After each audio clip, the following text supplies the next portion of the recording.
Hello? Hi. Welcome back to more of this. The Last Door. Am I quiet? I feel like I'm a little quiet. Of course, I didn't change any settings between today and Tuesday, but that's fine. Anyway, so hello. We are once again playing The Last Door, a very creepy, spooky game about four boarding school friends who had a little secret club. And in that secret club, they accidentally pierced the veil into the realm of Simurg, the Bird King. And now they're all descending into insanity, I think. One of them succumbed to suicide. Another one is like fully lost in the sauce. Anyway, so we finished season 1. Now we're going to season 2. I have not played any of these. Oh, and it's so creepy. So those figures, they are from the organization, the bird organization, the birdization. You get it. Anyway, so let's get into it. I'm ready to be spooked. It's October. This is the month to get spooked. Previously on Avatar. Yes, give me a previously. Jeremiah DeWitt, alerted by the suicide and mysterious letter of his friend Anthony Beechworth, went in search for the memories of his past that he had lost. Oh, it's summarizing the whole past episode. I love that. DeWitt discovered that in school he had taken part in a strange experiment. Its goal was to peek through the veil, the thin line between common reality and the world of horror and madness that lies beyond, under the watch of the Eye of the Bird. During his search, he was inoculated with the drug they had used back then. The serum made DeWitt's mind travel for a few hours to the dreamlike realm of the Veil.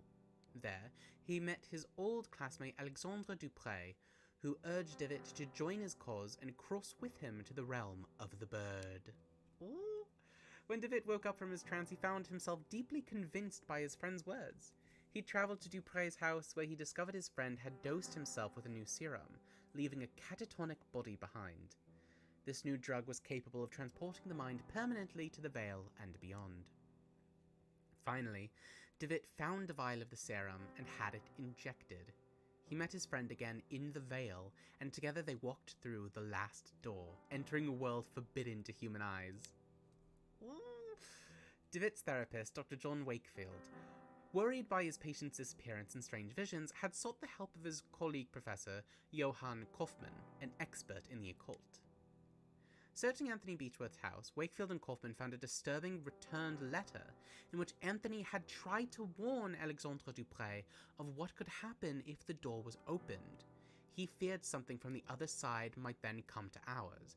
That's right, at the end of a last session, they found a letter that never got delivered where Anthony was like, hey, actually, don't open the door. It's a huge mistake. But it was never sent.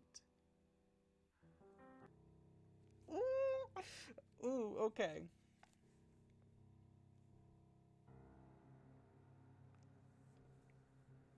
They are coming. Who's this? Who are you? None of us could prepare for this. Oh no, I hate this. The visions screaming were merely a warning. Oh no. Oh no, oh no. What is she doing? And now it is too late.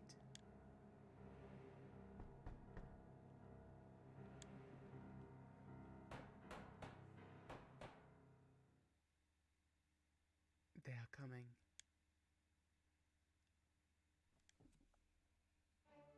Oh, come on. Why would you start it like that? That's so creepy. Someone boarding up windows the salt circle saying they're coming. I hate that. Games like this are perfect because I'm spooked easily. I'm not, let me be clear here. I'm not scared. I'm spooked. There's a difference.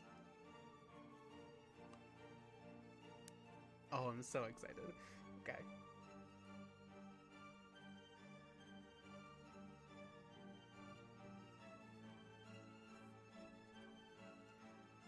And I love the music too. Oh, it's so nice. It's nice and atmospheric and spooky and good.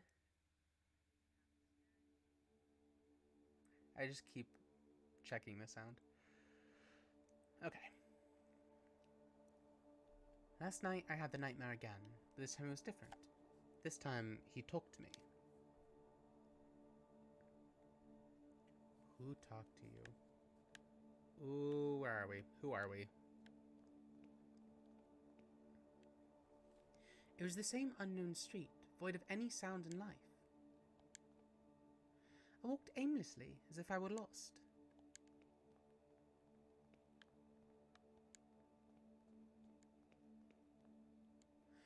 Then I could hear it. The broken tromping on the wet cobblestones, the familiar sound of approaching, limping footsteps.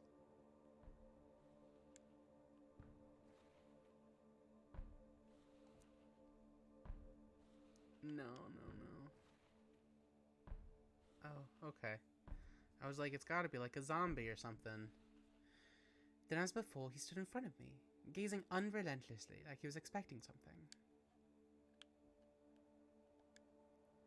This time he spoke. Give me back what he took. Nothing else. Give me back what he took. What did he take?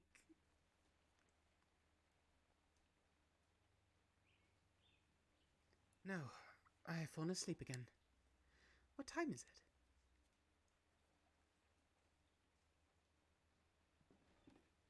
it? Dawn already. It is time. Time for what? What is it time for, bud?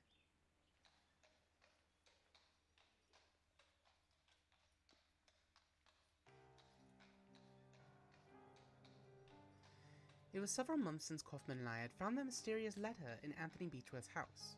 A letter never sent, with a cryptic warning of what would happen if a certain door were opened. It bore only the name of the addressee, Alexandre Dupre. We felt sure Dupre was key to finding my patient and friend Jeremiah DeWitt, who had disappeared in such strange circumstances.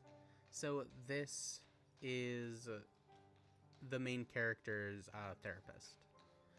Troubled by the death of his friend, Anthony, DeWitt had visited the school of his childhood and had never been seen again. Kaufman soon conveyed to me his deep concerns and warned that I should conduct any investigations with the utmost discretion. He pursued his own research, though his thoughts and methods remained a secret. In his last letter, he requested that I visit East Hill Lunatic Asylum in London. There are reasons to believe that Alexandre had been institutionalized there for many years.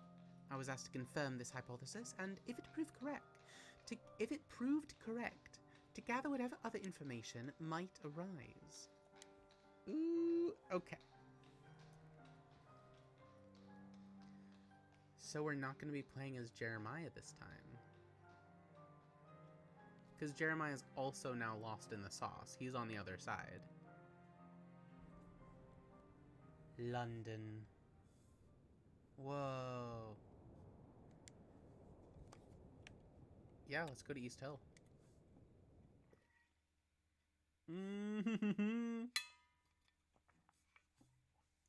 Season 2, Episode 1, The Playwright. So this is East Hill Lunatic Asylum. I hope I can find information on Alexandre Dupre here.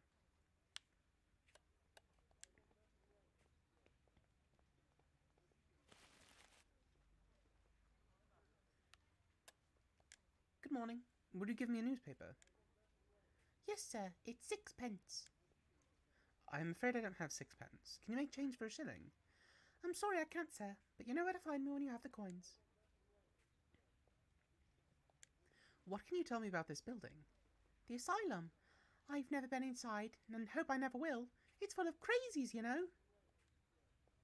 Have you seen anything unusual around here? No, but maybe if you bought a newspaper. Okay. Get out of here, kid. Sea monster found at St. Ives. Cool. I want to see a sea monster.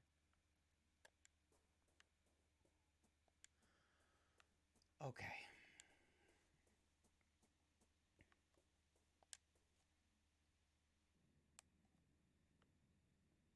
Hello.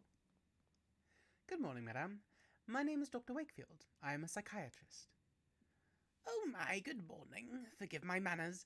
I get so excited when we have visitors. We don't get many these days, and certainly we are lacking experts like you. What do you mean you lack experts? Every year we get less funding from the Crown. First, the doctors started to leave, then it was the caretakers. Now, very few remain. But we have a responsibility to our poor patients, do we not? We must care for them. They cannot be out living with the proper people. We must keep ourselves safe, and our patients too, of course. I'm looking for a man who used to be a patient here a few years ago. His name is Alexandre Dupré. Did you perchance ever meet him? Alexandre Dupré. Yes, there was one with a foreign name. I remember something of him. A good man, if I recall correctly, an educated man. There was something strange about him, wasn't there? I believe it scared some of the other patients. You never know with this lot. I'm sorry that I can't remember much. There have been so many people here, it's hard to keep track. Have you worked here for long? Yes, a long time. I can scarcely remember how many years. Time goes slowly in here in the isolation. All the rules don't allow us to leave. I don't know what is happening in the world anymore. We have our duty, do we not? Who else will care for our patients? Hell yeah.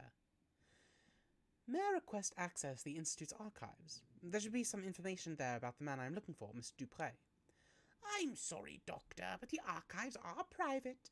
We must not allow anyone to access them without the proper authority. Many of our patients come for good families, you see, and we take great care to respect their privacy. But do not look so crestfallen. You would not find much in any case. It is a long time since they have been organized. Okay. A bookshelf. These books are not volumes of psychiatry or medical science, but old serial novels for patients to read. That's nice. I'm sorry, sir, the archive's off limits. A portrait of a severe-looking man, most probably the founder of the Institute. The rose window brings a solemn air to the room. You gotta investigate everything in these kinds of games. You never know what'll be important. I mean, probably not just every single picture, but I like the descriptions. An oil portraying Dymphna, patron saint of the psychiatrists, but also of those who suffer neurological disorders and victims of incest. She was killed by her own father, who chopped off her head after she refused to marry him when her mother died. Jesus. Okay. Well, that's awful. This must be the recreational wing, where patients relax and pass the time. Perhaps here I can find someone who met Alexandre Dupré while he was institutionalized. A marble bust of Hygeia, Greek goddess of physical and mental health. A sunny beach lapped by the waves of a gentle sea. The stone bust keeps the patient's silent company. A cheerful pastoral scene. A man wearing a worn-out military uniform, lost in God knows what thoughts. Well, let's talk to him. Excuse me, sir. I could not help but notice your uniform. Were you in the army? Leave me alone. You do not want to talk to a coward such as myself. Okay. The warm decoration of this room suggests a great deal of sensitivity to the patient's moral needs. Yeah, a lot of decoration in here. A variety of the old-fashioned landscapes that portray nature as tame and welcoming. Whoa, is this the woman we saw in the beginning? Good morning, madam. My name is Wakefield. I'm looking for a former patient of the institution. The rumbling. She doesn't seem to have noticed me. Madame, if I may persist, have you been living here for long? The Rambling. I am looking for a former patient of this hospital. You may have met him. An eyeless gaze. Oh, I don't like that. I'm looking for a man that you may have met. His name is Alexandre Dupre.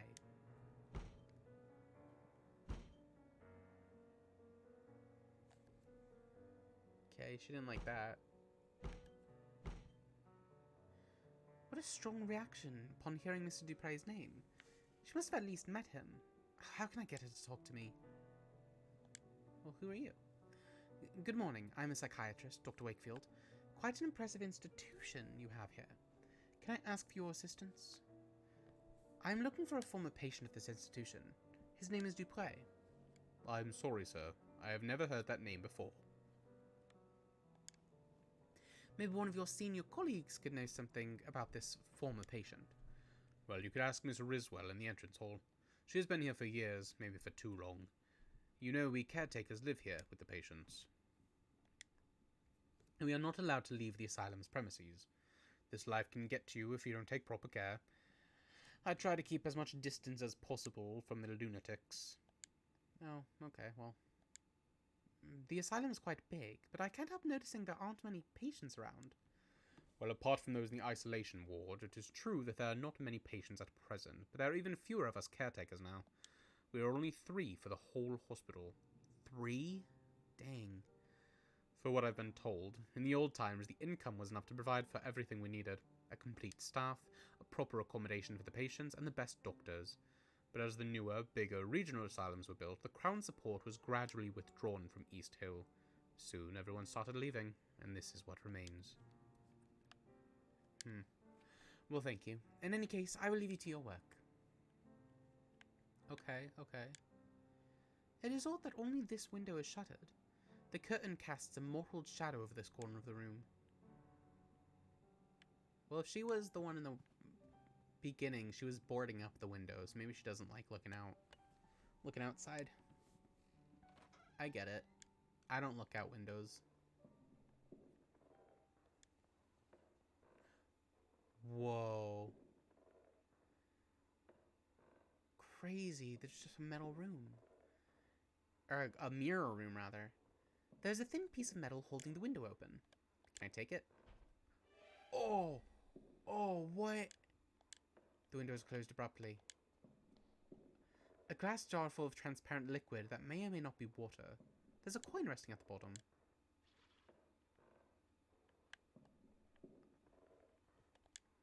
Looks like a therapy log. Edwin Roan, 27, acute dementia, September 25th, 1891. Mr. Roan's condition has degenerated since last session. He is restless, as if the morphine had no effect on him. Oh. Ad break. Dang it. Right in the middle of reading the therapy logs. My god. Alright, 3 minutes of ads, and then we will get back to it. Yeah, I was wondering, because at the end of the last chapter, the main character, Jeremiah, gets injected with that serum that allows them to cross to the other side. So I was thinking, how is he gonna continue? Turns out he's not. His psychiatrist is. Which I think is very interesting. I like to have my Pokemon pillow on full display. I love it.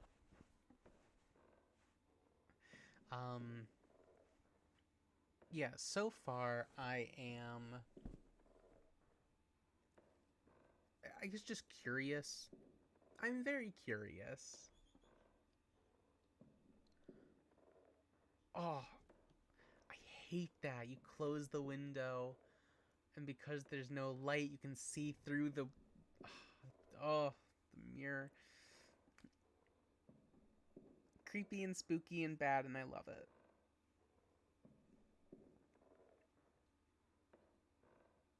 haven't really done many spooky things. I know it's only October 5th. I still have plenty of time for the spooks. But I've watched Child's Play and I've played this game. I haven't really done anything else.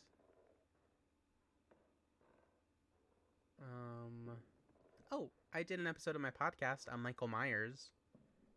So, Fantasize Me, the podcast where I take characters real or imagined, and I fantasize them as D&D characters. You can listen to that wherever you listen to podcasts.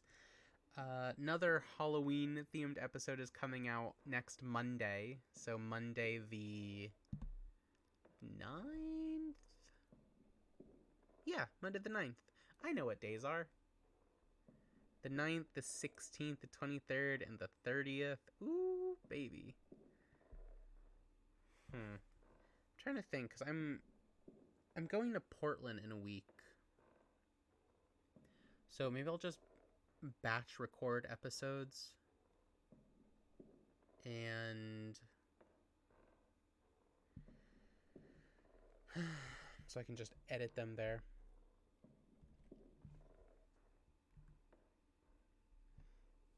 Okay. And we are back. We're back. So let's continue with it. We're reading the therapy logs. So Mr. Rowan's condition has degenerated since the last session. He is restless, as if the morphine had no effect on him. For the last week, he has been obsessive, troubled for reasons unknown. September 25th, 1891. The patient's dosage has been doubled to no effect. Doubled and it didn't do anything? September 29th, 1891. Dr. Whitall has been attacked and bitten in the face. 4 men were needed to subdue the patient, Mr. Rowan. 3 markings were found on his body upon examination. Self-harm is a possible cause. October 3rd, 1891. Mr. Rowan is getting better day by day, both physically and mentally. His habits have changed considerably. He now shows an interest in religion and spends his time murmuring prayers, albeit ones unknown to my colleagues and me. Oh no. Are they prayers for the Bird King? Dark as the room is now, I can see through the false mirror. There's a man on the other side, heavily restrained, desperately trying to free himself. He has an expression of unbearable horror on his face. Can I, I don't know, tap on the glass? Tap, tap. Okay, so I have a piece of metal and a coin now. Maybe I can go and buy that newspaper.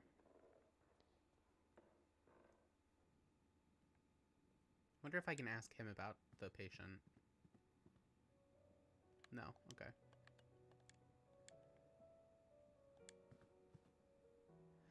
Miss Kone is very upset. Please not distress her further. Yeah, she must have met Dupre. And I can't talk to you? Sir? Leave me alone. I am just a coward. Okay.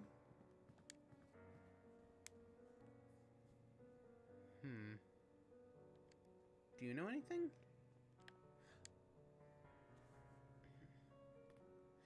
Our work here takes a great deal of discipline, Dr. Wakefield, as I'm sure you appreciate. It is rewarding in itself, but oh, I do wish I had something to occupy my mind here to help me pass the time. How that would ease my burden. I shall not bother you then.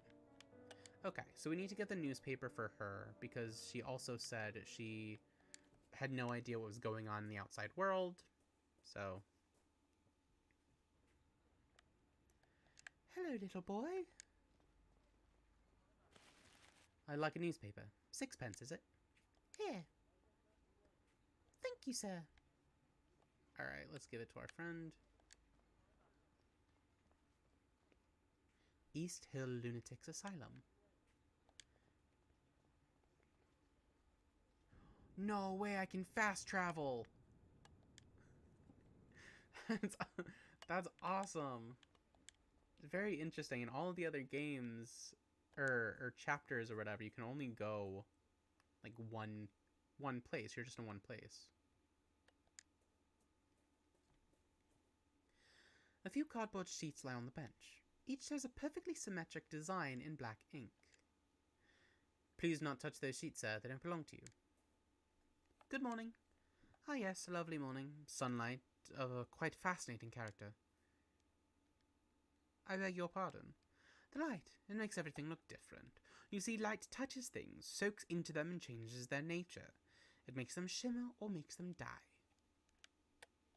Do you live here, in the hospital? I do indeed. My family is a generous benefactor to East Hill. They had me committed, but I don't blame them. They're just incapable of appreciating my art, or any art for that matter. They mistake it for insanity.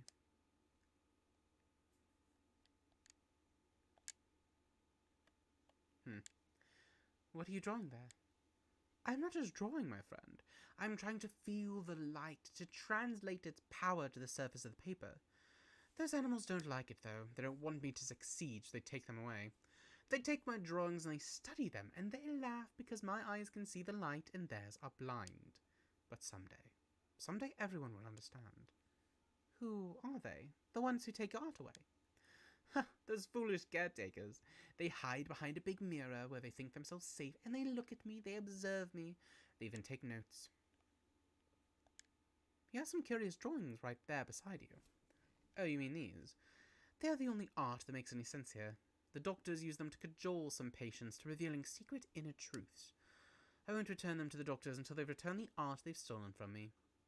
I only take inkblot tests.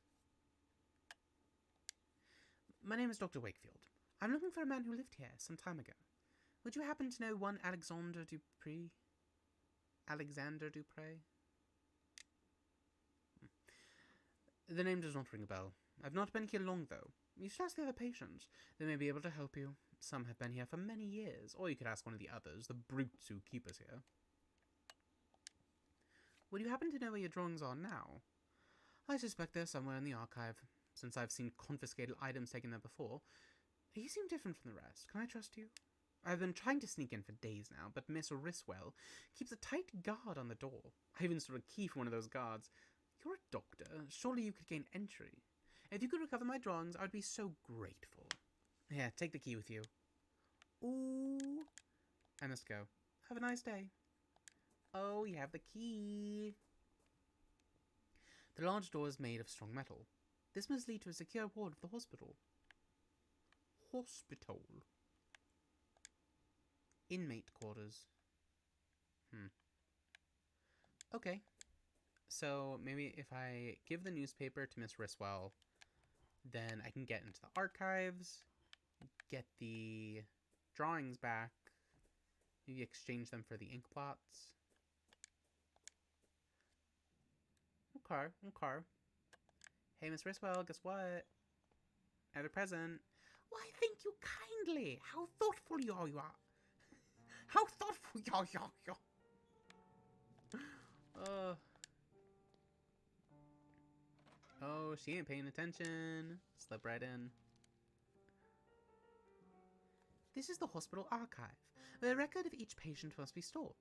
If Mr. Dupre was really committed at East Hill, his file should be here somewhere. A portrait of a restrained patient surrounded by caretakers and a doctor.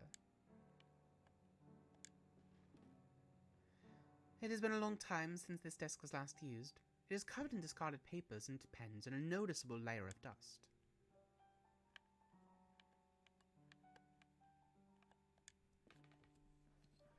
The drawers are all locked. Does the key work? No. This cabinet contains many documents detailing the treatment of patients, ranging from 2 decades ago to last year. His file is right here. Dupre Alexandre, room 108A. All the files are missing. It's as if they have been torn out. Only a little piece of paper remains with an address written on it. Paul Street 26. Could that be where Alexandre Dupre lived before he was committed to this hospital? Paul Street. I should follow this new lead and see if it takes me somewhere useful. No, wait, I have to get that person's drawings, though. Okay, it just showed me that I have a new location available. Let's see. All the dates of this cabinet are prior to 1870. I'm looking for a more recent file. A metal locker, a small size, small sign reads seized objects. It's locked. I need a key to open it. Boop. Some personal effects, probably sent in by the patient's families, but deemed unsafe by the caretakers. One of them is a stack of thick sheets of paper, carelessly bound together, bearing the drawings and paintings of a troubled mind. Well, we'll take them. Only a couple of pictures in their frames. Okay, now we can give that to our new friend.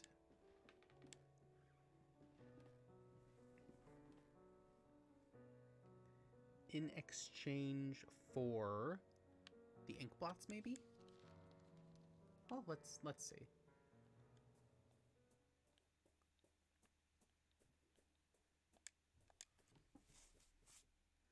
Hello, new friend. Have some drawings.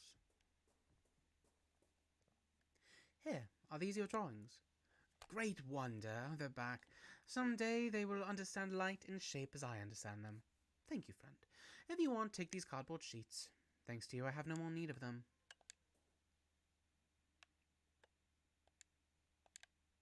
Okay. So maybe I can show... Maybe I can show Mrs. Coney the ink blots? Well, I'll show someone some ink blots. Okay, no, nowhere else I can go there. Would you like to say ink blots? No. Would you like to say ink blots? No. Okay. Then I guess let's get out of here and go to... Try to find Alexandre Dupré.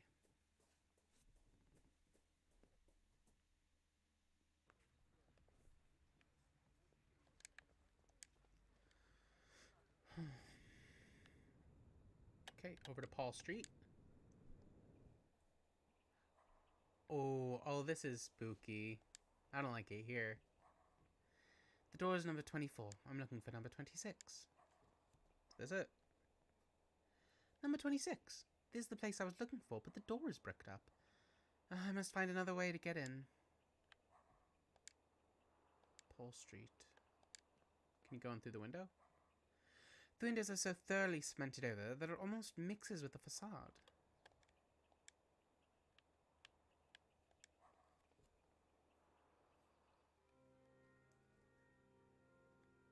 The ruins of an old chapel, apparently destroyed by fire. A mess of wooden planks and the remains of benches and chairs.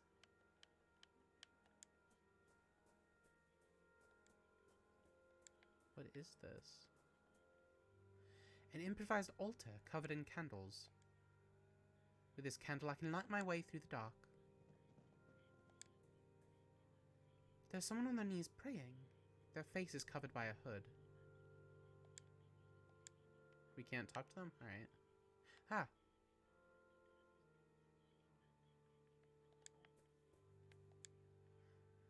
The wooden cross remains almost intact. Looks like this hole leads to the building next door. Oh, does it?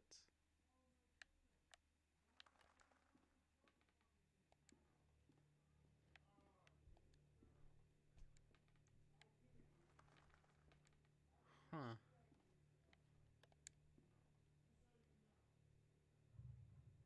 This must be the interior of the bricked-up building I saw on the street. Mrs. Dupré's former residence.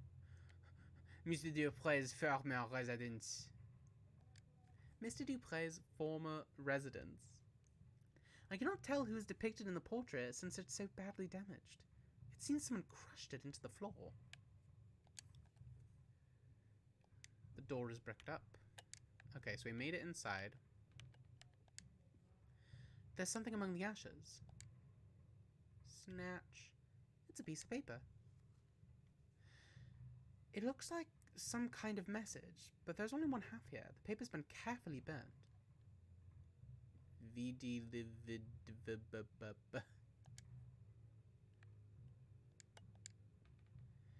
A military medal.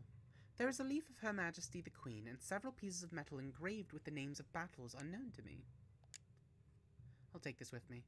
Maybe it will mean something to one of Alexandra's fellow patients in the hospital. Yeah, like the one who was in the military uniform. There's a piece of paper on the table. The paper shows seemingly random letters. Seems as if half it is missing. This is strange. I've put both halves together, but some letters seem to be missing from the right half. The message does not make any kind of sense. Vidi cum lividum coli. Okay. Huh. Alright, well. We'll come back to that. One man in high-rank uniform. He's missing an arm.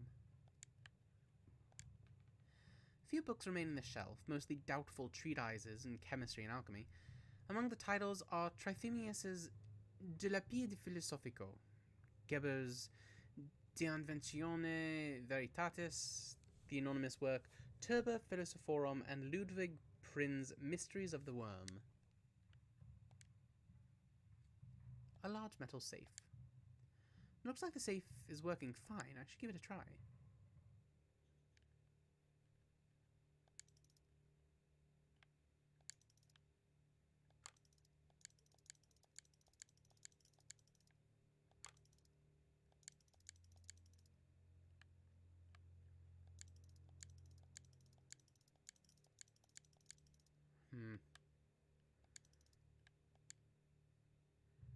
I'm thinking this is a code. So VI is, oh, it's 6. Okay, so 6 and then 5.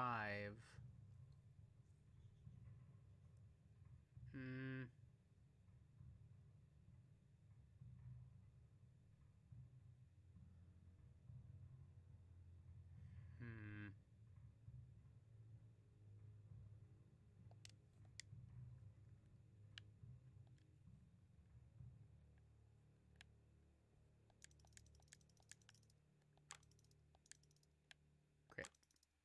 Wait, 6, 5. Did that do it? No, okay. 6,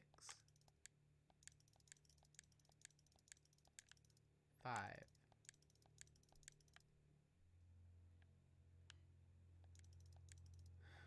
6,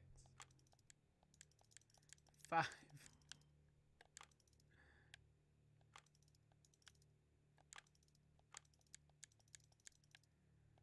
Okay. Let's look at it again. Okay, 6 Dickel M. 6 Dickel M. Lee 5 Vidm Killy.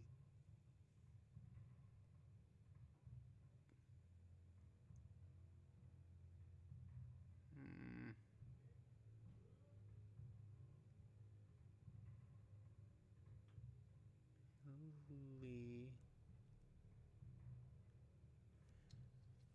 2? Because I'm thinking the top one has C blank LL blank, and on the bottom you see CILLI. So if 2 I's are missing, that's a 2. So it'd be 625?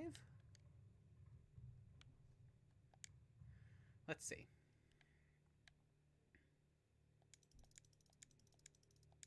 6, 2, 5.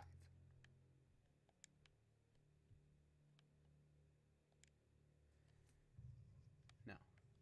Obviously not. Okay. Let's try going the other way. No, the other way. 6. This is the way I went. You know... Okay. Let's start from here. Let's go down here. 6, 2, 5.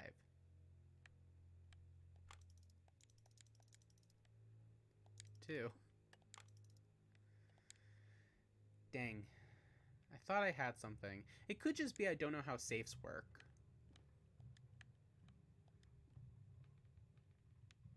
Doesn't look like there's anything else in here that would be of any use, though.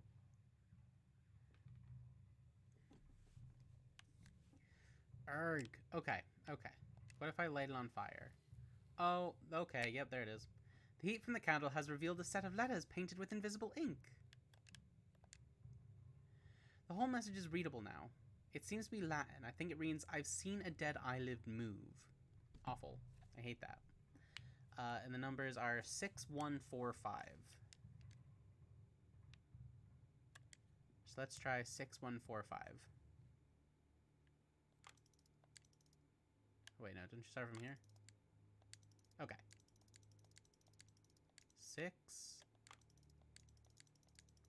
1, 4, 5. Oh, he's a genius. You should try lighting everything on fire. It is empty. Oh, wait. This is not a safe, but an entrance to a passage. It's completely dark. The only way to know where it leads is by crawling in. Well, let's crawl in then. Get a move on. Oh, creepy. Mathematic formulae written fast and carelessly. Some of these symbols I've never seen before. A list of numbers. It looks like some kind of calendar or timetable.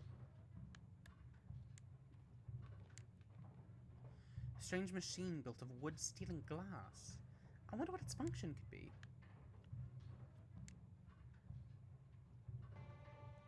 Oh. There's someone sitting here wearing a horrible mask and a yellow robe. He is not moving. Hello?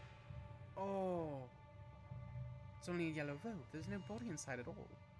What can be the meaning of this?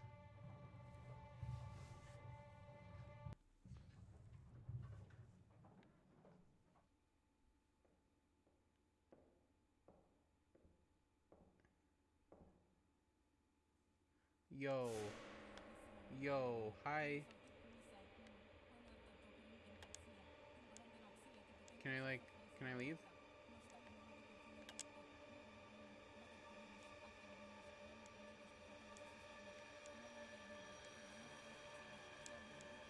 I'm out. I hated that. Why were they there? Do I have to go and interact with them? I don't want to. Okay, they're gone. But I have this mask now. So this is the same, like, mask and robe that Anthony was wearing beyond the veil. Creaking of the machine has stopped. Okay.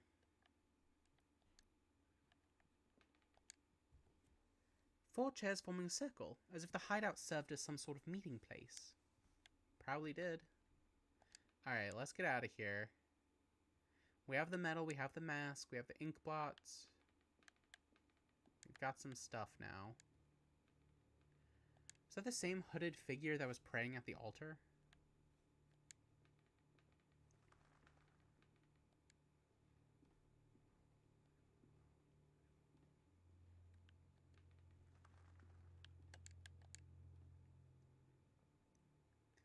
Yeah, they're gone.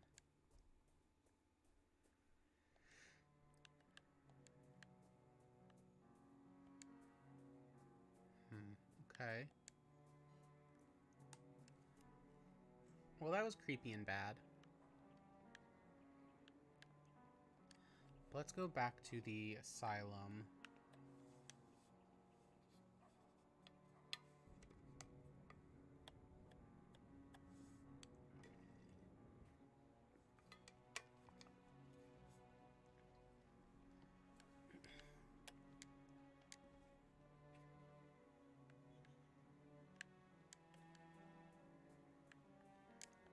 I think we give that medal to our New friend over here.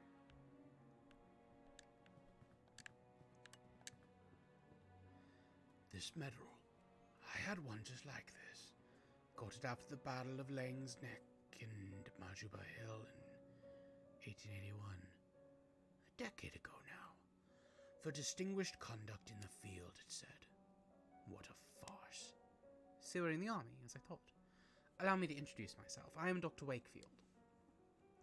Sergeant William Conghill, Her Majesty's 6th Light Infantry. Are you another one of those alienists? Do you doctors not realize that cowardice cannot be cured by your arts? Why are they keeping you here? The doctors say I suffer from a nervous disorder. I believe this is a term for when they themselves, with all the learning, do not know what to say. But I know the true name of my sickness. It is pure cowardice. Right. I'm looking for a former patient of this hospital. You may have met him. His name is Alexandre Dupre. Yes, I did know a man by that name. We met briefly. He was here when I arrived. Cool, okay. What do you know about him? He was a proper lad, educated. He listened closely to the stories of the other inmates, but he kept his own to himself. We talked a lot. He was very close to Miss Conn, too. I think they got here at the same time, but when he left, he did so alone. I wonder what has become of him since. Who is this Miss Conn? She is a patient here. The lady with a tempestuous character. You may have encountered her already. She has not been the same since Mr. Dupre left, you know. She always sits to the side, alone and silent. I doubt you could talk to her at all, even if you tried. She sees things. Or at least she thinks she does. What did you talk about, you and Mr. Dupre? We talked about my time in the south of Africa. I don't like to talk about that, but he somehow made me want to. He was persuasive. He was very interested in one specific story, almost obsessive about it. He wanted to know every little detail. Could you tell me that story? I'm trying to find a patient of mine who has gone missing, and this could be my only hope of finding him. I don't like to relive those memories. A missing patient, you say? All right. Maybe my story will be of some use then. It happened during the Battle of Majuba Hill. I'm sure you've heard of it. In March of 81. The attack of the Boer army had taken us by surprise, and our regiment was forced to split up. We quickly found ourselves alone, just a few men lost on the barren plain, but I don't want to bore you. No, sir, you certainly aren't. Please continue.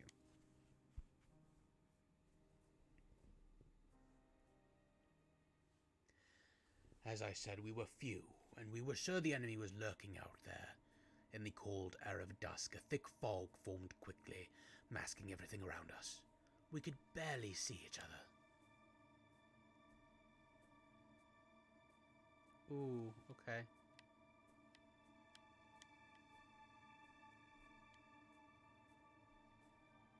Then the others started to disappear in the fog, which was getting thicker and thicker. Oh, I could still hear their footsteps for a while. Then nothing. I called their names and something, something, something. okay, well, he called their names, then something, something, something, so. I felt something in there not far. A murmur or a beating, something alive. Okay, I have to read those very fast.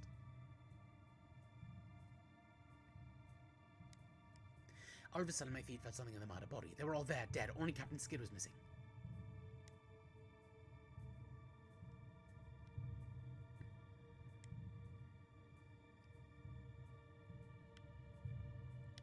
Oh, they were all dead. Except the captain.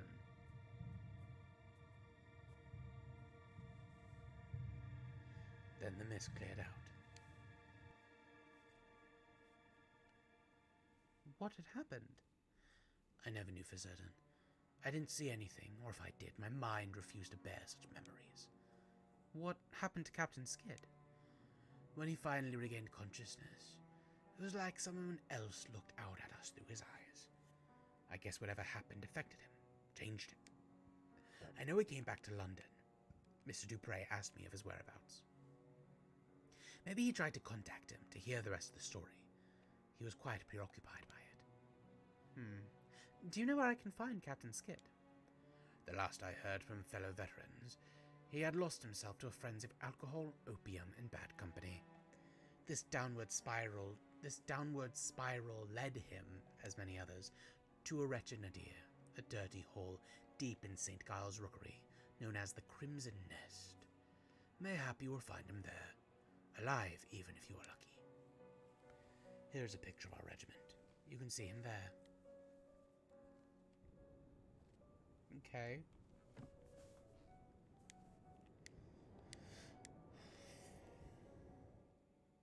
Cool, thank you. Can I say thank you? Surgeon Corngill? Please, leave me be. Memories of war painful. I don't want to remember them ever again. What if I show you this mask? Oh, shit! Okay. It's the isolation ward for you this time, madam. Off we go. The face of the playwright! The face of the playwright! Oh, I hated that. I hated that. That was bad. Okay, so she's going to the isolation ward. Yo. A man is striking the glass strongly with his fist. His expression is of pure hate. I don't think he can see me, but I feel that somehow he knows I'm here. Let's also bang on the glass. No?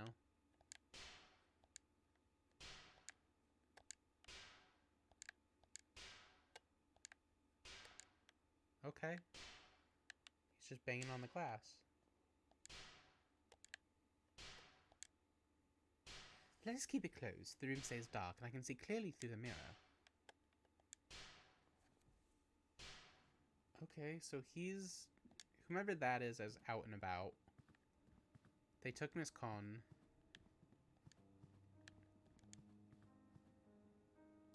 Oh, hello. That poor woman. They must have taken her to the isolation ward. Anything else? No. Alright, let's go see if we can get into the isolation ward.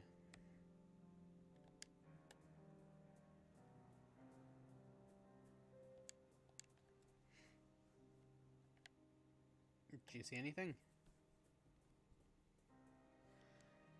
Light. It floods the world with shades. No. Do you know this mask? It seems to be important to solve the mystery surrounding Divit's appearance. I should keep it to show it to Kaufman when we meet again. How about this photograph? I shouldn't be showing this picture around without a solid reason. How about a piece of metal? Hiya! Okay, fine. Into the isolation ward. Ooh, okay.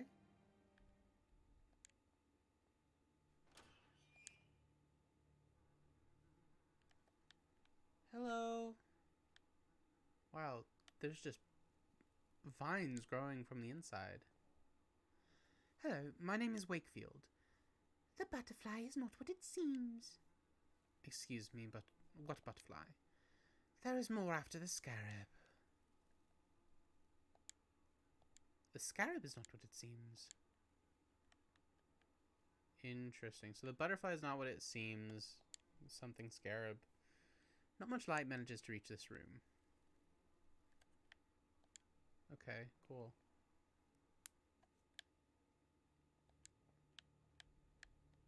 Oh, I can read the plates. Room 104A. I'm just leaving all the doors open. An old pendant on the dresser. It looks valuable. Yoink.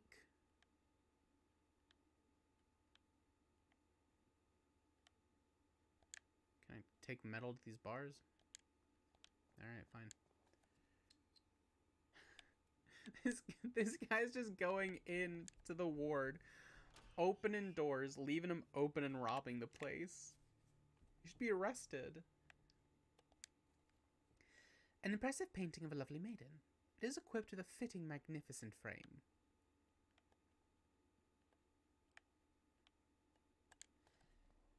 An expensive-looking piece of furniture. There's nothing on it.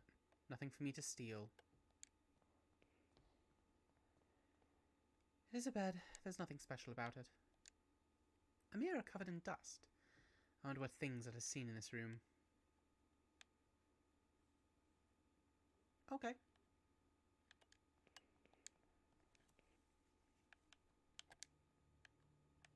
Whoa. Room 108A. This is the room Alexandre Dupre used to be in. The doors closed for good with bricks, like they were pretending it never existed. They didn't even try to disguise it. A bunch of bricks. Either construction was recent and not yet finished, or they were in a hurry to seal this room. The door is shut and locked. There's no way to open it. What if I jimmy the lock? Isolation cells. What if I jimmy the brick? It's thoroughly cemented. There's no way I can clear a path using this as a tool. An old tarnished silver pendant. Yes, it's the face of the playwright, we know. Okay, so it doesn't look like I can get out or continue this way. Let's talk to that first person. Let's show that first person some stuff. Hello, friend. Have you ever seen this mask? No. This photograph? No. This pendant? No. These ink blots? Ooh. Is this the butterfly you talked about?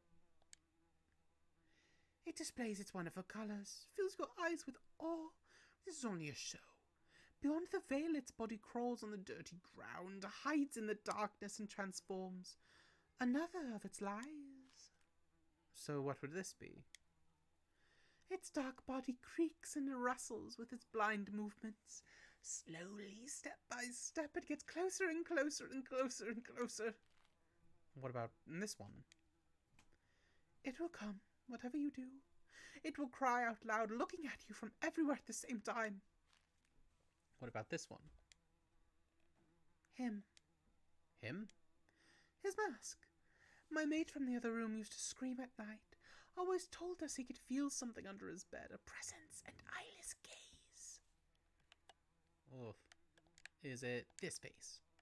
No, okay. Like how we used up our ink blot cards.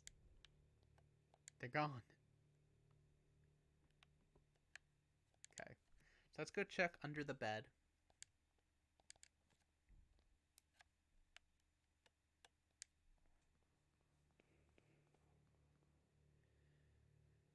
Could this be the room of the patient's mate, who is afraid of a presence under his bed? Yo. Let's climb through that hole.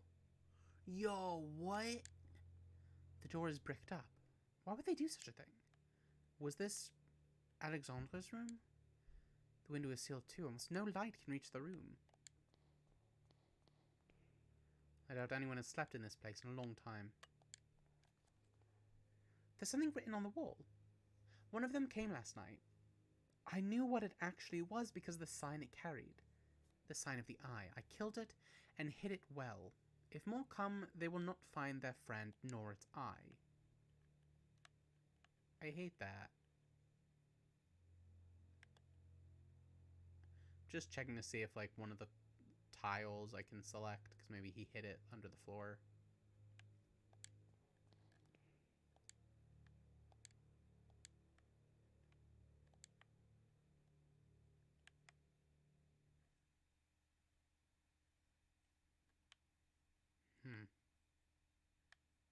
No. Okay. Well, cool. Cool.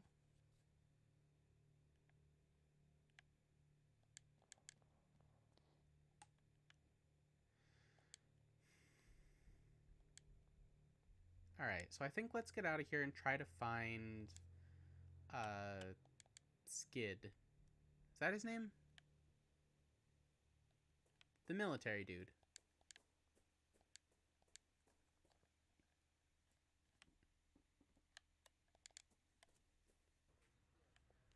Okay.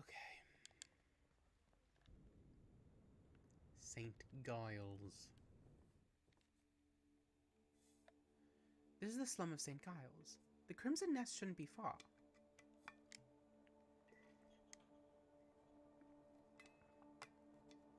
Isn't this the place from the dream in the beginning?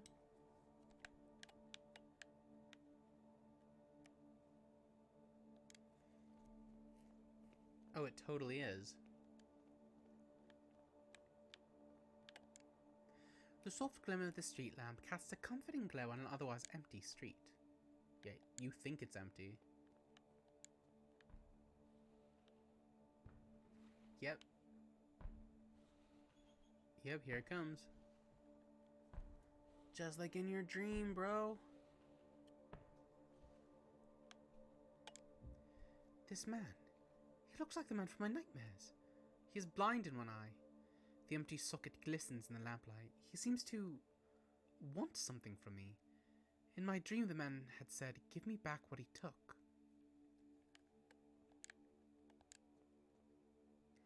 He's still staring into my eyes. The pendant does not seem to interest him. "Give me back what he took," he had said in my nightmare. I know he wants an eye, but I don't have an eye. I think I have to go and find the eye. Dang it. Okay. Okay.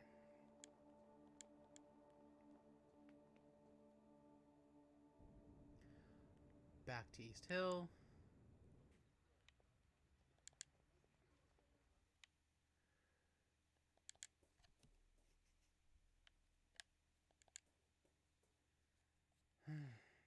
Okay. Back into that room.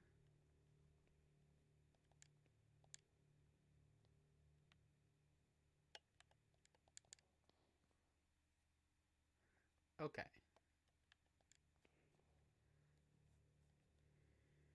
Killed it and hit it well.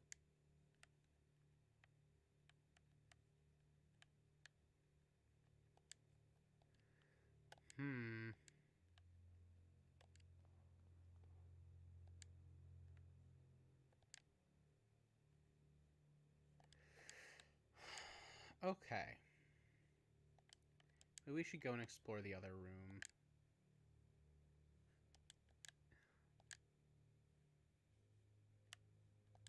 Yeah, okay.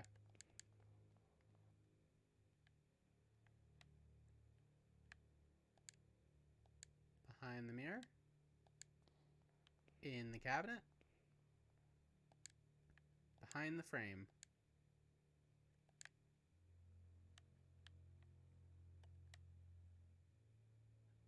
Ugh. I need that eye. I'm pretty sure.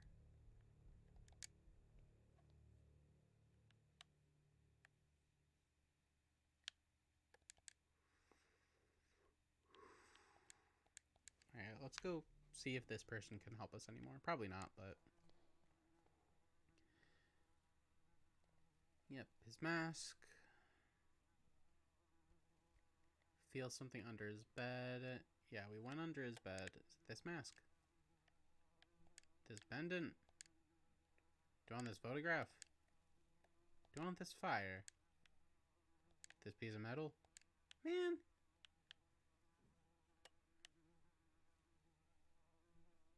Why is your room covered in plants?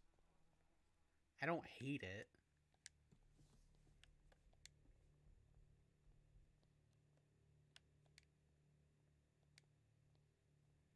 Yeah, so 108's bricked up. Can't get in here. Okay, okay. Let's just look around.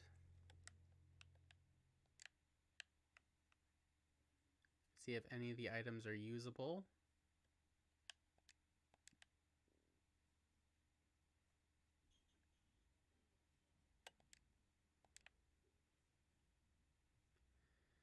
No, nothing. So what am I missing? God, there always comes a time in these games where I know I'm missing something. But what?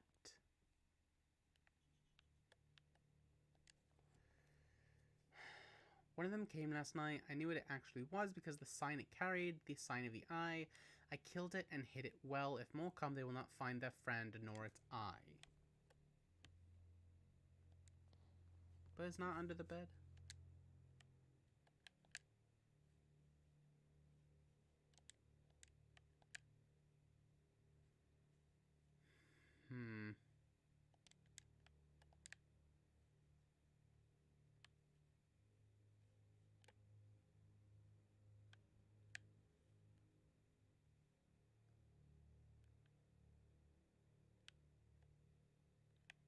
Okay. Okay.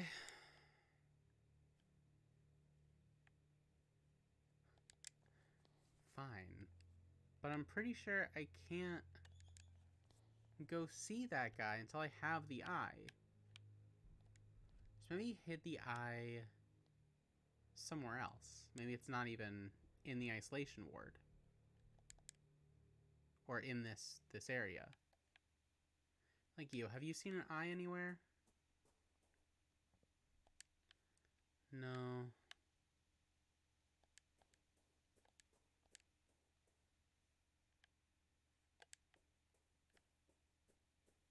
Huh. If I were to hide an eye, where would it be? Probably like an eye museum.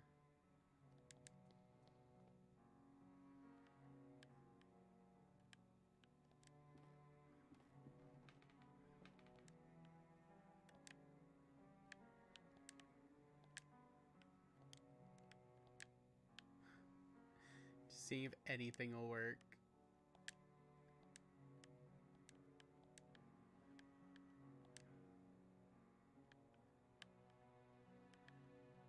Okay, so we got the information.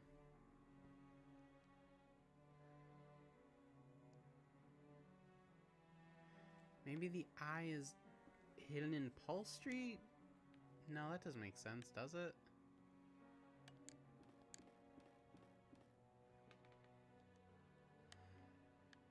Desk is covered in dust.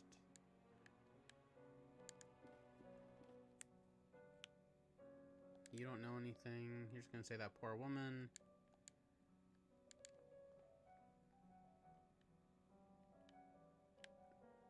You're lost in your thoughts.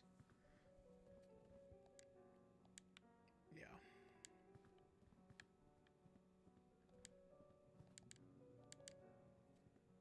You're still slamming on the glass. Should I go talk to them?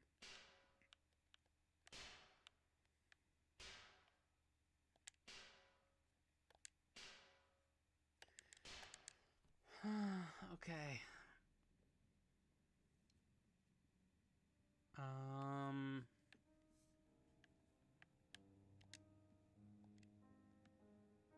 Can I open this window?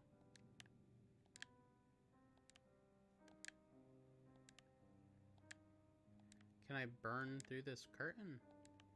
No.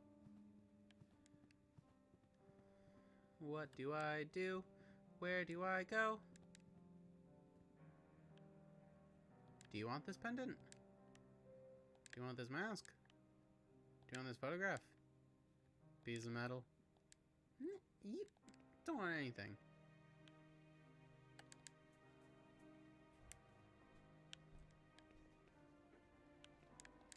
Does this mask mean anything to you?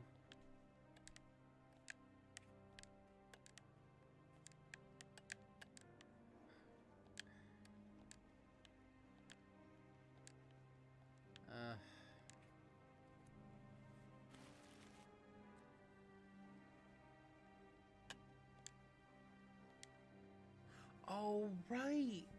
No, we bought the newspaper. He'll tell us some stuff. Alright, you know there are always voices coming from the place at night? Crying, singing, inhabitants cursing like damned souls. That's the usual. This night was different. It was all silent, I tell ya. Not a single noise in the whole street. I looked at the madhouse and saw all of the windows black, no lights. Everybody asleep in that place, now that's strange. Then I heard it. It was a scream like no other I've ever heard. Not of a man or a woman, but of a devil from hell. That is very curious indeed. Thank you for telling me. Sure. Goodbye, boy.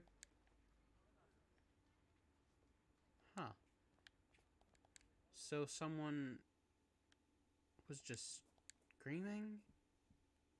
All the lights were off and there was just screams?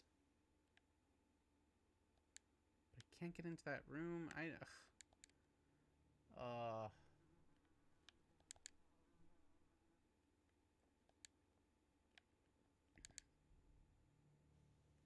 Okay, I'm gonna go back to that guy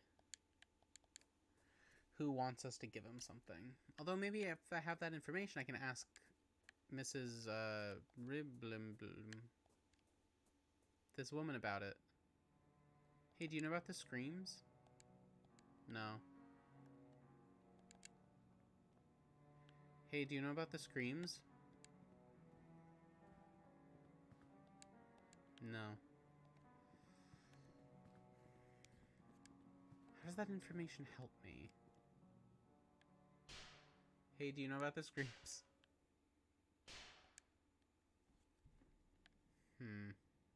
Alright, let's get out of here.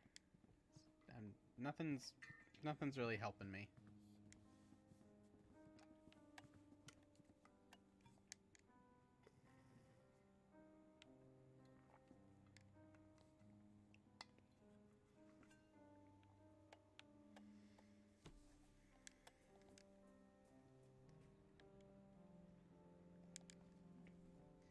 Usually I like to, or prior to this, I've done 2 chapters a stream, but this one's already taken over an hour.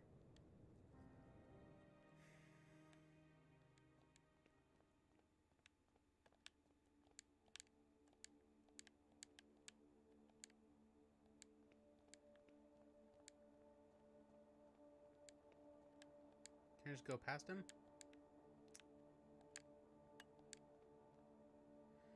It doesn't look like anyone in this picture. I doubt it's ever been his. Light him on fire.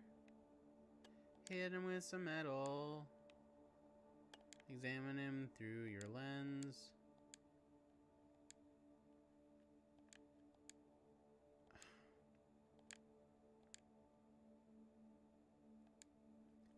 Okay, so...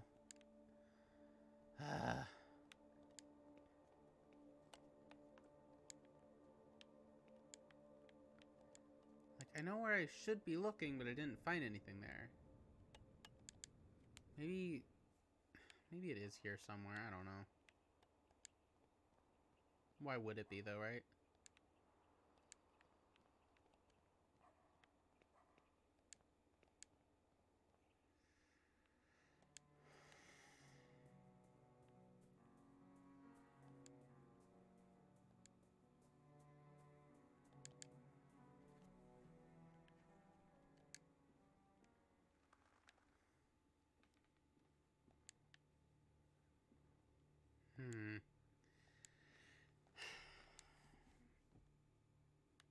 How do you find an eye?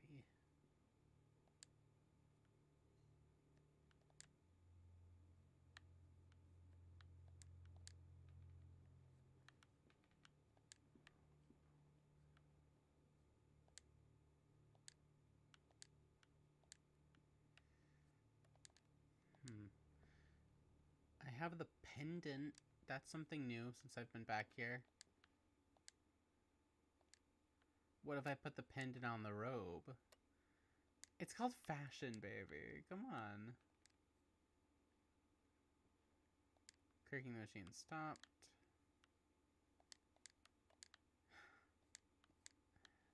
Ugh. Okay. Find the eye. Find the eye.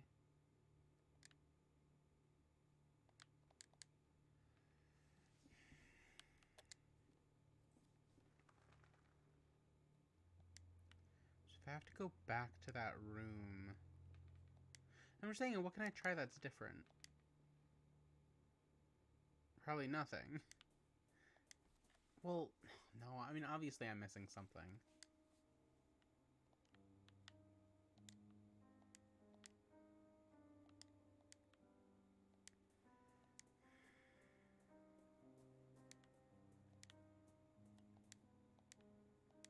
Can I combine anything?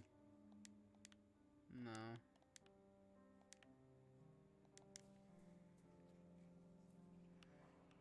Oh, I feel like I was doing so well. Then I hit a wall. And it was bricked up.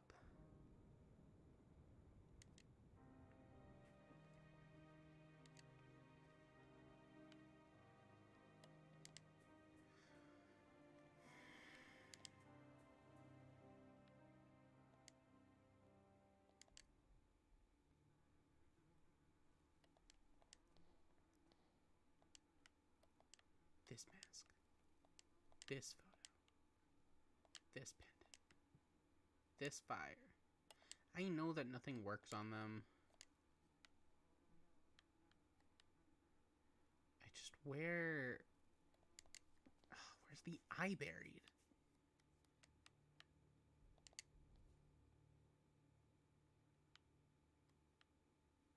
There's nothing else in here to interact with.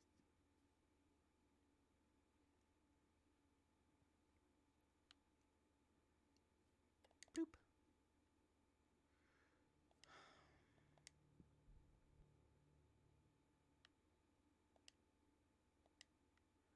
I feel like it's...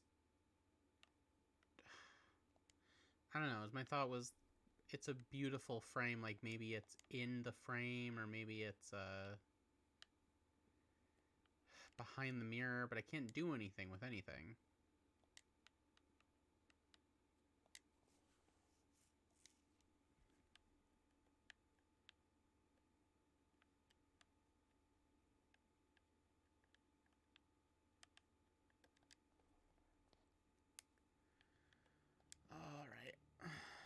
Alright, I'm gonna look it up.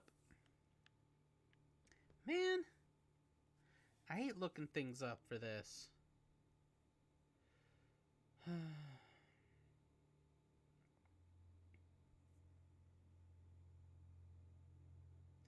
Last door, walkthrough, blech. Okay.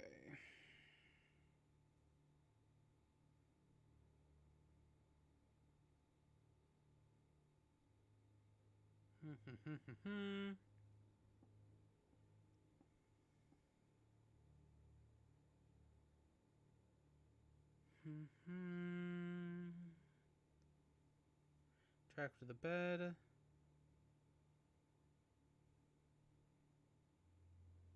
Okay.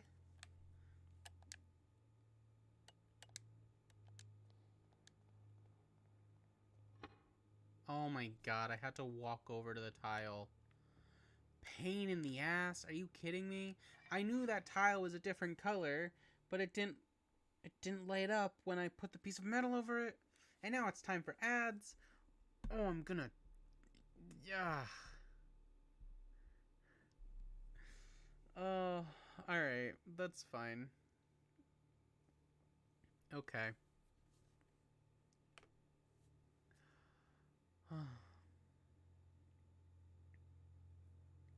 I swear.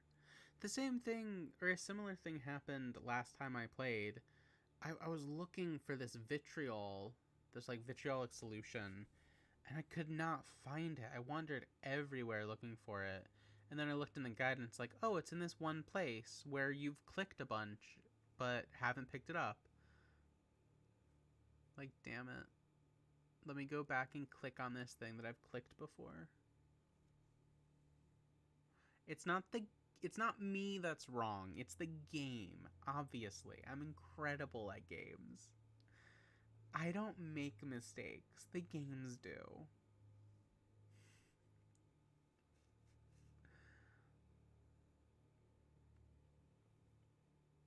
So far, nothing really creepy has happened. The other 4 have been much spookier. This one's very tame, so I'm hoping it picks up.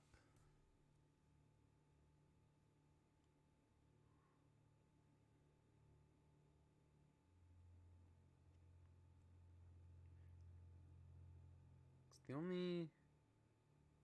I mean, the beginning was the spookiest part of the woman boarding up the windows.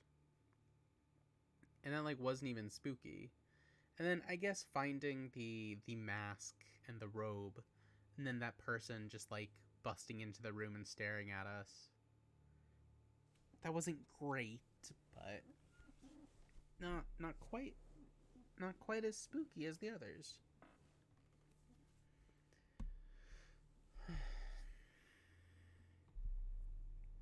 But that's okay.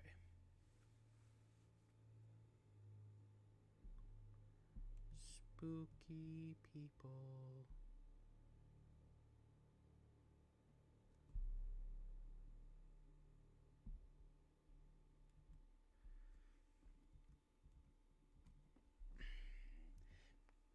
Trying to think what I should play after this. So I want to play scary games. Some spooky things. And this was a few dollars for the whole collection. This Doki Doki Literature Club is spooky, so we'll keep playing that. Okay, ads are over. And then, yeah, I don't know. We'll see from there. Also, that's right, I'm going to Portland. So, I don't even know if I'm going to be able to stream. Maybe well, okay, we'll see. Anyway, there's something there, half buried in the soil under the tile. Yeah. It's a long dead bird, just feathers and bones. And an eye. It is holding something in its beak. A dirty and horribly deformed glass eye. Okay. There's nothing else in there. Okay, now that I have that eye, I can go talk to that person.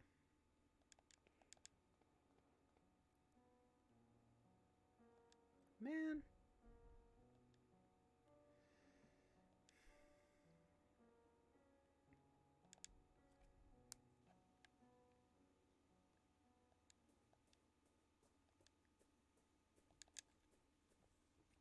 I'm trying to think which one's been my favorite so far.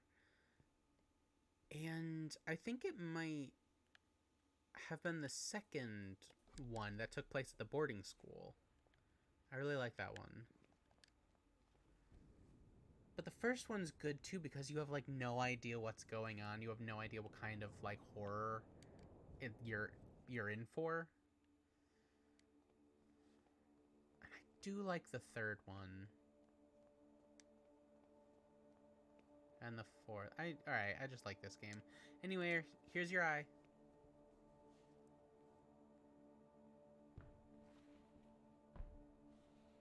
Cool, okay, bye.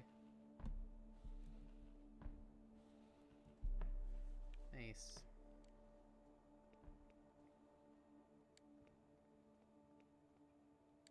Ooh.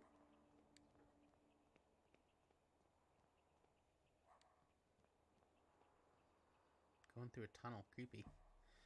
This must be the Crimson Nest.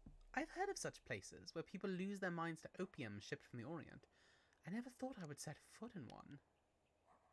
Well, the small window casts a little light into the alley. There's something disheartening about its feeble glow.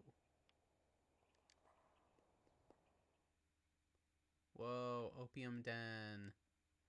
An addict completely asleep. A man with a lost gaze, his mouth open. What's the matter, madame? My husband, he is unconscious. Oh, please, dear, wake up. I am a doctor. Please let me see him. I'm so sorry. He is not breathing and he has no pulse. Your husband passed away hours ago. No, it can't be. Madam. I'm late. Oh, this time I couldn't save him. What do you mean this time? I discovered my husband's addiction to this hellish drug they call opium months ago. At first I thought he was sick, as I saw him go thinner every day. Then I discovered he was visiting this place. I was very worried. I tried to dissuade him, but he wouldn't listen. The addiction was stronger than he was. At times he was away for days.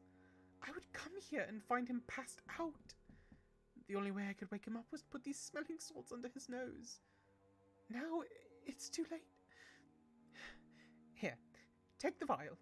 Maybe you will be in time to save another soul from this curse. Cool, thanks. I'm gonna use it on everyone. A woman looking at the roof with her eyes going white. She's muttering some ramblings.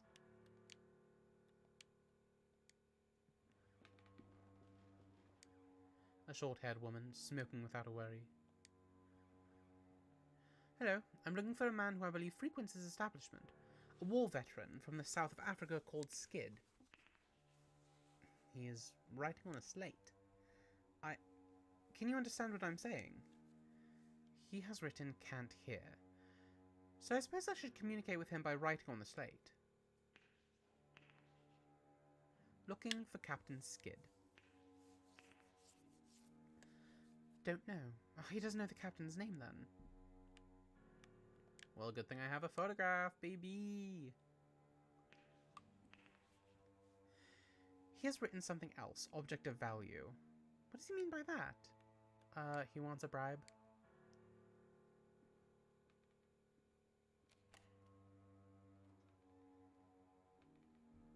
Okay, cool.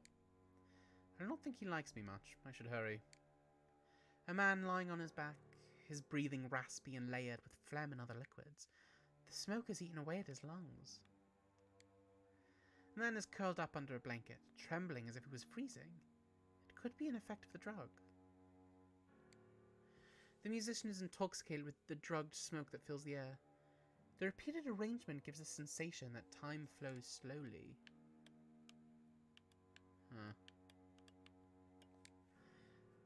This young couple seems to have come here together to enjoy this despicable vice. Damn.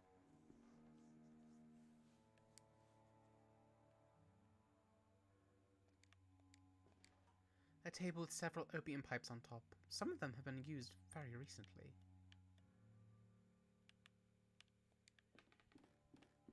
Oh. Hi, hello. A Chinese screen with floral ornament. It is Captain Skid, no doubt. He is unconscious, but he still breathes. Boop.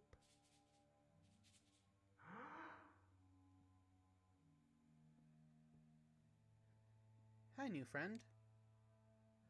What's the matter? Who let you in? Get out! My name is Wakefield. I need to talk to you. Are you Captain Skid, Her Majesty's 6th Light Infantry? That title belongs to me no more. Who are you? And what do you want from me? Leave me alone with my misery. A soldier that used to serve under your command told me I might find you here. William Congill. Yes, I remember him. We served together. I have made many mistakes trying to forget those years of my life. Now I am afraid those memories will follow me to my grave. Right. I'm looking for information about a man called Alexandre Dupre. I used to know a Dupre. A Dupre. He was not a man, but a fiend. What do you want with someone like him? There are certain secrets that are better left undisturbed. A patient of mine has disappeared. Alexandre is the only one that may know his whereabouts. If it's true that Dupre is involved in your patient's disappearance, so I'm afraid the matter is out of my reach. Yours too. No, please, leave me alone. Have you ever heard the name Jeremiah DeWitt? I must find him. DeWitt? No, I have not. I found your medal. It was in a house on Paul Street, door 26. You were there, right? You think you know what you are doing. You cannot imagine what you are getting into. I'm asking you for the last time, leave and forget this matter. I will not leave until I find the answers I am seeking. Tell me what I want to know. You fool. That's not for the devil's sake. Alright, if you want to ruin your life, you're free to do it. What really happened on Marjaba Hill? Sergeant Congill told me the story, but his details were confusing. I will never be able to forget that day. Nobody knew what really happened. Command decided that we must have been ambushed. Now I know better. There was something in that fog, something that did not like us entering its domain. A sentinel of some sort. That thing is what killed my soldiers. How did you meet Alexandre Dupre? I was in the Veterans Hospital recovering from an illness unknown to the physicians. An ailment of the soul. Dupre managed to contact me there. He wanted to know my version of the story, what had happened to me in the Battle of Majuba Hill. Do you know why he was so interested in your story?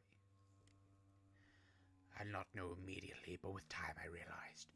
The truth about what happened to me was important to his activities, as was I myself. But if you think he tricked me, you cannot be more wrong.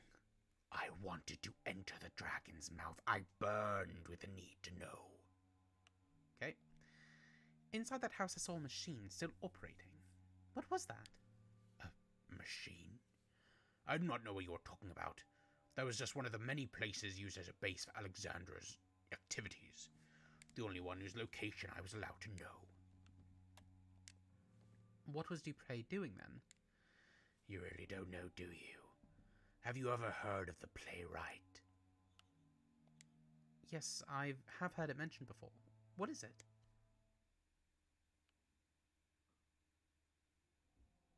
What?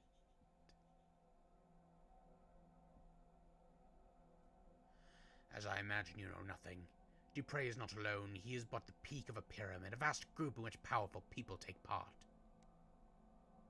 A society acting in secret, ruled by a single sacred law. See that no one knows. I was part of it. Dupre himself recommended me. Interesting. Secret organization. Always fun. We gathered every month. What we saw, you cannot imagine. A curtain of normalcy protects the mind from something. An outer something. The fog of the veil protected us. But through the veil we could peek out into the abyss. We could know of the unspeakable shapes that writhe beyond. A black nothingness, entirely full of horrors. I did not expect him to talk this much. My throat's starting to hurt. We could never cross the threshold. What we saw was forbidden. Look at me. Forbidden. I could not bear it anymore. So I ran. I ran and I hid from them. Interesting. It was too late to run or forget.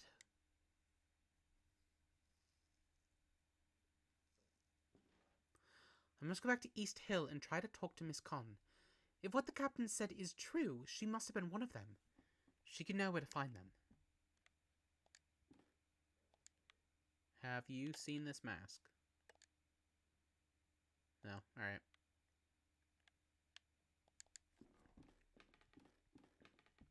Cool.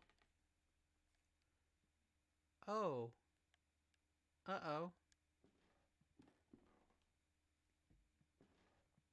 Uh-oh. Uh-oh. Oh no. Uh-oh. I cannot do this anymore. I don't care. I just want us to be together. You know it is too hard. I don't feel free. I know, dear. I know. We will figure it out. How are you home so early? I knew all along. How could you? You know you never loved each other. Silence! You have no honor. And you, what do you have to say? Why? I've given you everything. You won't understand. Enough. You will leave in the morning. I won't see you ever again. I'll wait for you at dawn, under the old windmill, so you can try to recover what little honor you once had. I'll be there.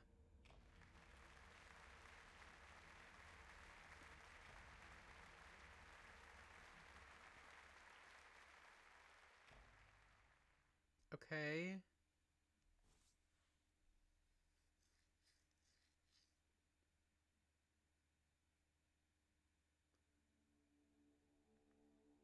What? I must have fainted. What is this? Where am I?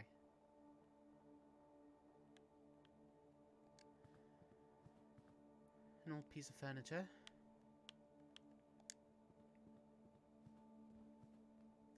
Cannot see outside clearly. A matchbox. Snatch. This could be useful. What the hell? The door is shut for good and it has no knob. No keyhole even. Interesting. There's a blanket on the bed. Taking a shred of this blanket.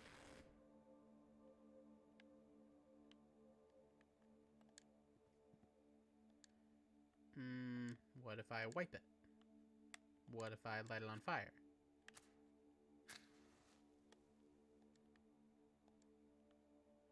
What if I burn the chair? Or the door? Or... no? Okay.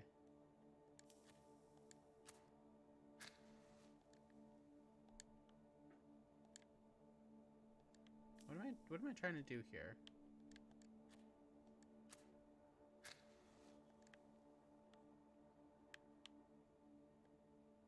I just keep lighting that on fire. For now, it is enough. Enough for what? Can I light the chair on fire? Can I light the door on fire?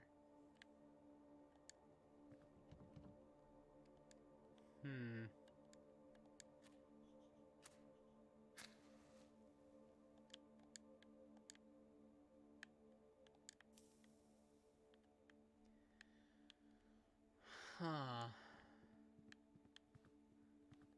Okay, this is a small room. How am I missing something?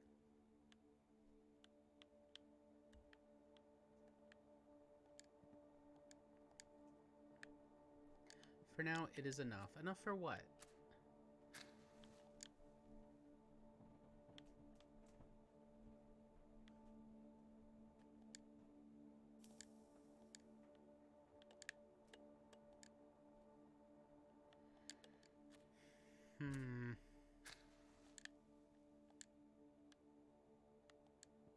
Enough for what? What am I doing here? What if I hold it? What if I try to open it while it's burning? No. What if I try to look through this while it's burning?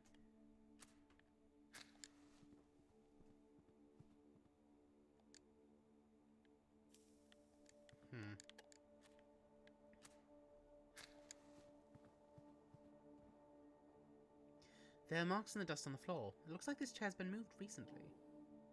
Shifting the chair revealed a small dark hole in the wall. Ah, okay. Well. I could swear I saw a pair of feet in there. Who is there? We have met before. I cannot see you. Who are you? Do you not recognize my voice? I don't know what voice I should be doing. No, I'm sorry I do not. Do you know what this place is? It is the starting point, the first place to look. But who are you? What are you doing there? Remember this. I will not be here forever. Darkness will light your way. Stay out of the light. Then I will disappear and you will be alone in the end. I don't understand. Tell me who you are. I can hear breathing beyond the wall.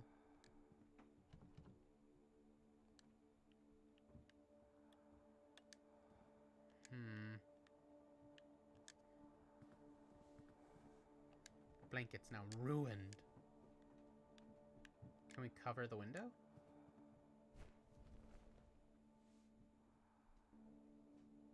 Whoa. Whoa. That is dark. Oh, cool. The room just kind of goes on now. Oh. DeVitt! Is that you? DeVitt!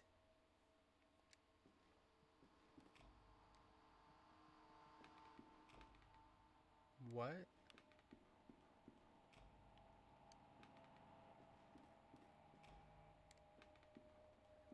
Dude. Dude, what's up? What are you doing?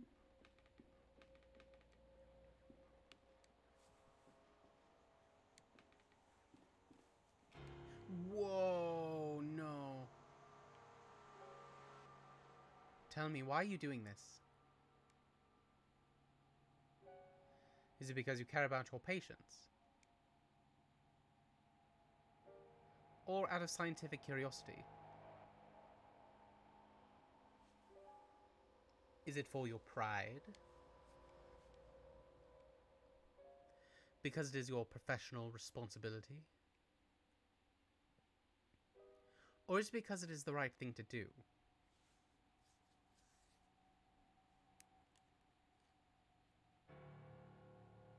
Oh. Why are you doing this?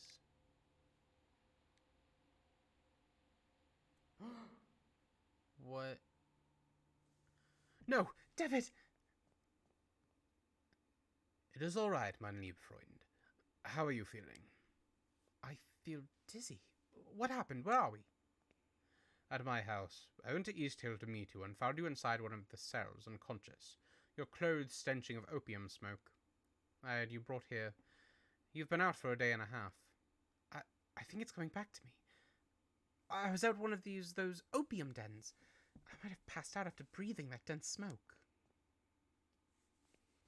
Listen, I have much to tell you. My investigation unearthed a great deal of new information.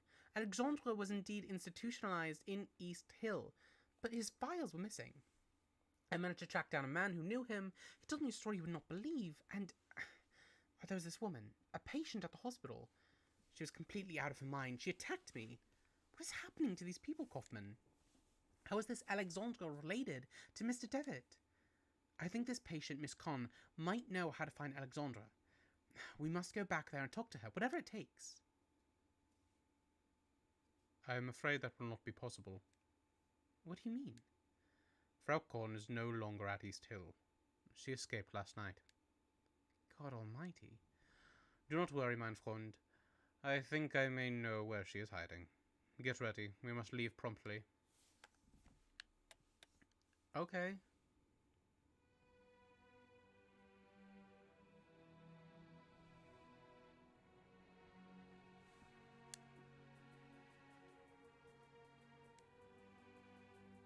They are coming. They are letting him in. Now that the door has been opened. They are coming.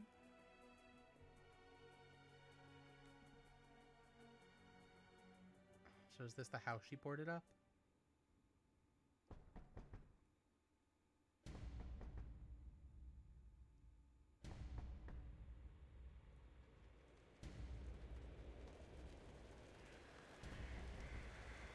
Yo.